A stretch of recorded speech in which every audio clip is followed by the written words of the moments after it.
ज़्यादती किस चीज़ की है वो आपको मैंने पहले भी बताया, दोबारा से बताऊंगा। हदें निगाह तक रेडियां लगी हैं, दूसरी जानिब पार्किंग माफिया है। यहाँ पर इनको कंट्रोल करने वाली कोई टीम नजर नहीं आएगी। एक बेबस शहरी जो गुजारिशात भी कर रहे हैं, और यहाँ पे लोग बेचारे जब रास्ता ही नहीं तो जाएंगे कहाँ से। अब क्या कहते हैं, कुछ पैसे दो फिर देंगे, क्या करें भजन? अब तो पहले वो मेरी बाइक का पता चले कहाँ पे है, उसके बाद ही कोई बात हो। उसके बाद ही डेफिनेट बात होगी। अब मैं अपने तौर पे बड़ी कोशिश कर रहा हूँ। ट्रैफिक वार्डन से आपने पूछा वैसे? जी मैंने उनसे पूछा, उन्होंने कहा जी वो आपका रेड कलर का होंडा था, ये नंबर है, उस पर तो FIR हो गई है, लेकिन वो बाइक कहाँ है मुझे कोई नहीं बता रहा। जिसने ये वो मेरी बाइक की चाबी छीनी है और मेरी बाइक छीनी है, वो बंदा मुझे यहाँ पे नजर नहीं आ रहा, लेकिन मेरे मोबाइल में उसकी फुटेज है, जो मेरे साथ इन्होंने बिहेव किया है उसकी फुटेज कंप्लीट है।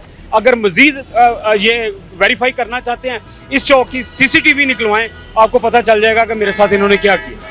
इंतहाई अफसोसनाक, और मैं समझता हूँ कि इखलाकियात से गिरी हुई जो हरकतें हैं वो यहाँ पे सिर्फ इसलिए हो रही हैं कि यहाँ पे आप खुद जो हैं वो बेबस हैं इन माफियाज को कंट्रोल करने में, और जो आम शहरी जिसके साथ आपको इखलाक से पेश आना चाहिए उनके साथ आपके सलूक ये हैं।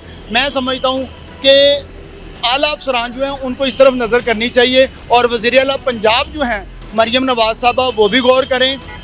DC लाहौर जो हैं उनको भी देखना चाहिए, पीरा फोर्सेस के जो जिम्मेदारान हैं उनको भी देखना चाहिए।